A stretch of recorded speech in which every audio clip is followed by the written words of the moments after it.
Hey y'all, hey.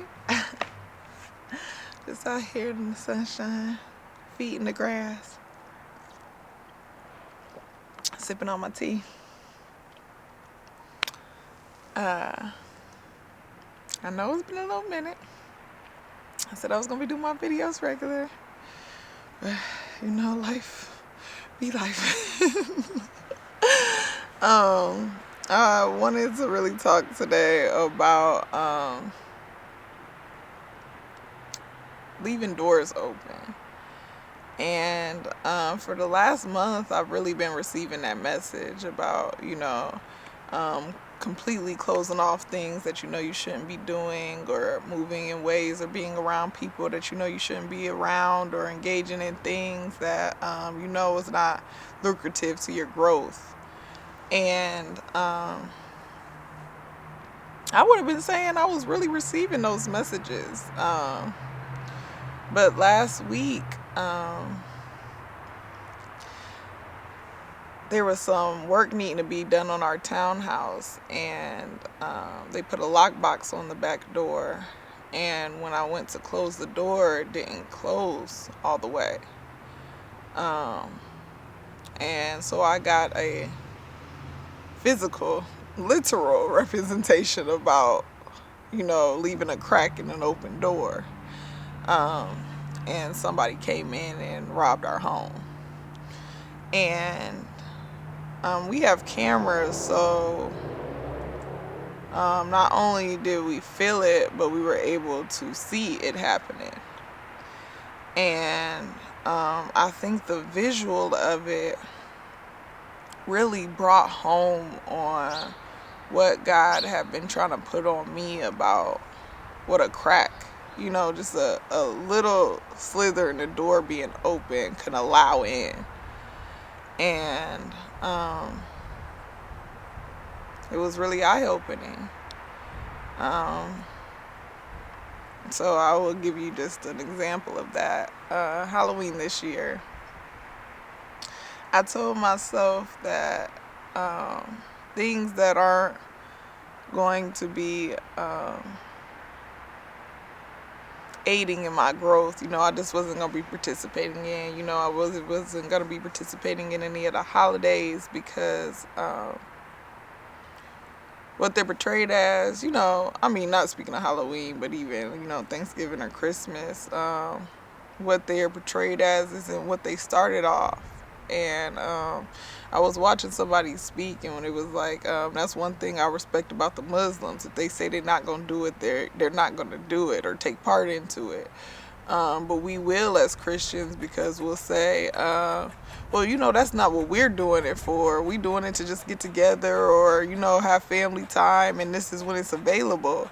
Well, we can do that any time of the year. We can just pick out a weekend and do that together, and we're still giving energy to these holidays, because, we feel like we're not what it originated from. That's not what we're doing with it anymore, And even on the Halloween, you like, we're not trying to summon those spirits. We're not trying to take part in none of that. We just having a good time. But I had told my husband in September, like, I'm not doing none of that this year, And I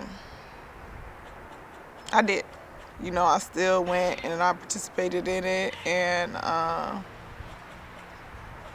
I have been doing real good on things I needed to be doing, and I had put certain rules on me going, like, no, I'm not gonna fall into drinking. I haven't been drinking, I haven't been smoking, I'm not gonna fall into that kind of stuff. But I fell into eating things I shouldn't have been eating, and it's kind of been carrying on to me just getting myself cleaned back out. And it opened up for a lot of thoughts, a lot of negative thinking, a lot of well, I can do this, and add a little more to that, where it just kind of started a snowball effect of things I shouldn't have been consuming, that I was just like, well, you know how we get. Now that I done, now that I done opened the door, now that I opened the cabinet up, let me get a little more out of there, you know? And I'm disappointed in myself. I really am. And I think him coming into our house and taking our things. I mean, he even stole my coats. I don't know what he would really mean with that, but it was a huge violation. And,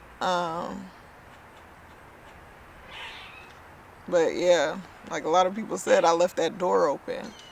And, that's how we are moving in a lot of the things that we do on a regular basis, the conversations we're having, the things that we're watching or listening to or engaging in. Yeah,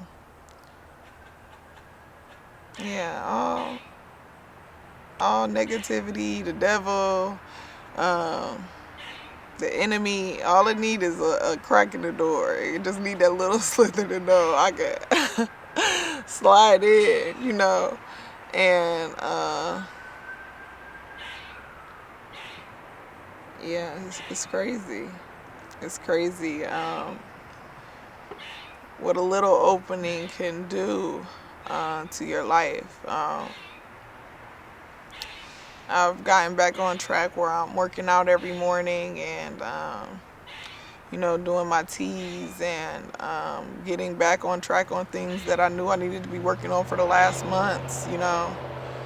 And what is ringing louder than anything is just being true to the things you are certain of. We'll say a lot of the times that people convince us into things, or I wouldn't have did it if so-and-so or this and that hadn't happened. But we got to have stronger convictions about what we know to do. What our body, our mind, our spirit is calling for us to be doing, that we got to listen to that stronger than any outside source. Because God's given us that. Whatever your convictions are, your personal convictions are, God gave you that to be convicted about, and you can't sway on it. You can't half step on it because it's aligning you in something that you need to be doing, that you need to have that strong conviction about. God is really trying to call us into who He created us to be, not what life or the world or our family has created. You know, we fall into the structure of who we've been, but we're being called for something larger than that. We are created for something bigger than that, and we have to answer that call. And it's uncomfortable. It really is uncomfortable. I had a talk with my best friend today, and I thank God for her. I mean, she really has been my positive mirror, and who I know myself to be. You know, a lot of times we'll be around people that make us question ourselves, make us question our growth, make us question our genuineness. And a lot of people will tell you to like lean on God and just talk to God when you need those times. But sometimes we need a reflection in life. We need somebody that can stand in front of you and say everything your biggest and highest hopes for yourself, you are capable of. And she has been that, and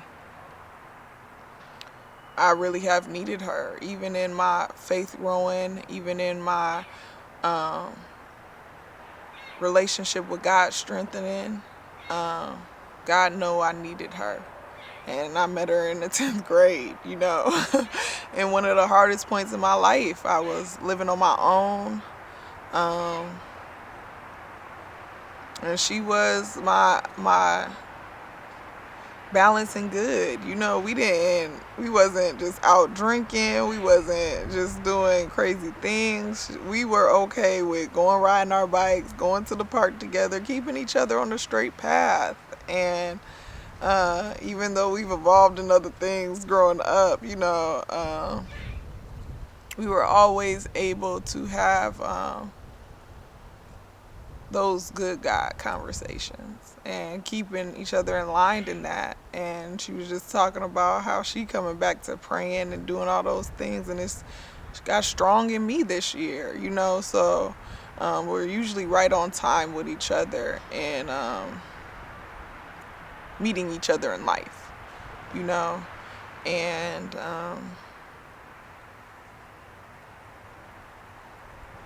I pray for everybody that's trying to walk the straight and narrow path, that you have that person in your life, and just strengthen your relationship with God daily. There's things that you'll hear, there's things that you'll see, and you will feel internally convicted about it. And that's God talking to you. God trying to show you something, to just strengthen your relationship and bring you closer. And I ask that you just listen to that.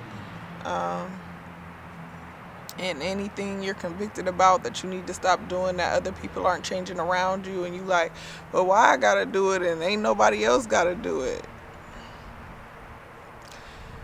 God's calling you to something different, and maybe they're hearing it too, and they're just not feeling convicted enough to change it.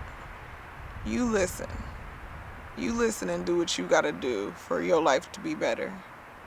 And God continue to show us things, and we'll not feel confident in it, because people will say, who are you to have that and we don't have it? Or why do you think that that's what you're supposed to be doing? And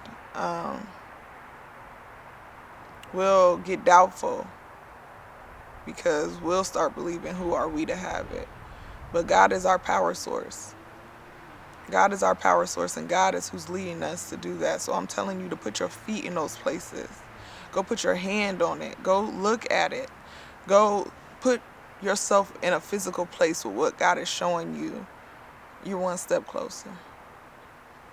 I know what I deserve. I know what you deserve. And I love you.